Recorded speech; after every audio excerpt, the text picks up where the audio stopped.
তীব্র দাবদাহ উপেক্ষা করে টোটো করে প্রচার সারছেন সায়ন ব্যানার্জি। বাইরে তাপমাত্রা 40 ডিগ্রি পার, তীব্র দাবদাহ, সব কিছু উপেক্ষা করে ভোটের প্রচারে বিন্দুমাত্র খামতি রাখছেন না বিভিন্ন দলের লোকসভা নির্বাচনের প্রার্থীরা। দক্ষিণবঙ্গ জুড়ে তীব্র তাপপ্রবাহ চলছে।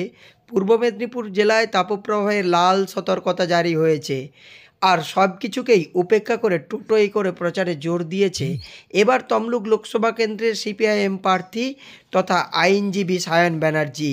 25 এপ্রিল বৃহস্পতিবার তমলুক ব্লকের নীলকুণ্ঠা গ্রাম পঞ্চায়েতের বিভিন্ন এলাকায় টোটো নিয়ে প্রচার চালান তীব্র দাবদাহ উপেক্ষা করে বাম নেতা সায়ন ব্যানার্জি। রাত পোহালেই 26 এপ্রিল শুক্রবার দ্বিতীয় দফার ভোটগ্রহণ পর্ব শুরু। 25 মে পঞ্চম দফায় তমলুক লোকসভা কেন্দ্রের ভোট গ্রহণ। ফলে দিন যত এগিয়ে আসছে ততই বিভিন্ন রাজনৈতিক দল থেকে কর্মী এবং প্রার্থীদের কর্মব্যস্ততা চোখে পড়ছে প্রচারে। তাই তীব্র দাবদাহ উপেক্ষা করে প্রচার পর্ব জারি রেখেছেন প্রার্থীরা।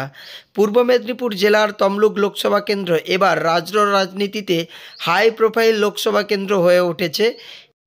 এই লোকসভা কেন্দ্রে বিজেপি, শাসক দল তৃণমূল কংগ্রেস ও বামেদের তিন পরিচিত মুখে লড়াই দেখতে মুখিয়ে রয়েছে রাজ্যবাসী। রাজ্যের শাসক দল ও রাজ্যের প্রধান বিরোধী দলের পাশাপাশি এই কেন্দ্রে বাড়তি গুরুত্ব দিয়েছে সিপিআইএম। রাজ্যের বাম নেতারা এবার তমলুক লোকসভা কেন্দ্রে বাজি রেখেছে তাদের তরুণ বাম নেতা তথা আইনজীবী সায়ন ব্যানার্জির ওপর। সায়ন ব্যানার্জির প্রথম দিন থেকেই তমলুক মাটি কামড়ে পড়ে রয়েছেন। তমলুক লোকসভা কেন্দ্রের প্রতিটি প্রান্তে প্রচারে জোর দিয়েছেন তিনি। আর তার প্রচারে যুব সমাজের ভালোই সাড়া মিলেছে। ভোটের প্রচারে একাধিক পন্থাও অবলম্বন করেছে সায়ন ব্যানার্জি। কোথাও নিজের তৈরি স্লোগান, কোথাও শরীরচর্চা, পাশাপাশি সকাল সকাল জনসংযোগ, কোথাও আবার ক্রিকেট খেলা, কোনো কিছুই বাদ পড়েনি সায়ন ব্যানার্জির প্রচারে। আর এবার তার প্রচারে বাড়তি গুরুত্ব পাচ্ছে টোটোয় করে প্রচার। তীব্র দাবদাহ উপেক্ষা করে গ্রামগঞ্জের এলাকায় তিনি দাপিয়ে বেড়াচ্ছেন টোটো করে। প্রচার চালাচ্ছেন গ্রামে গ্রামে টোটোর ওপর দাঁড়িয়ে থেকেই। প্রসঙ্গত তমলুক লোকসভা কেন্দ্রটি এবার লোকসভা নির্বাচনে বাড়তি গুরুত্ব দিয়েছে বামেরা। বর্তমান প্রজন্মের তরুণ মুখের উপর ভরসা রেখেছে বাম নেতৃত্বরা।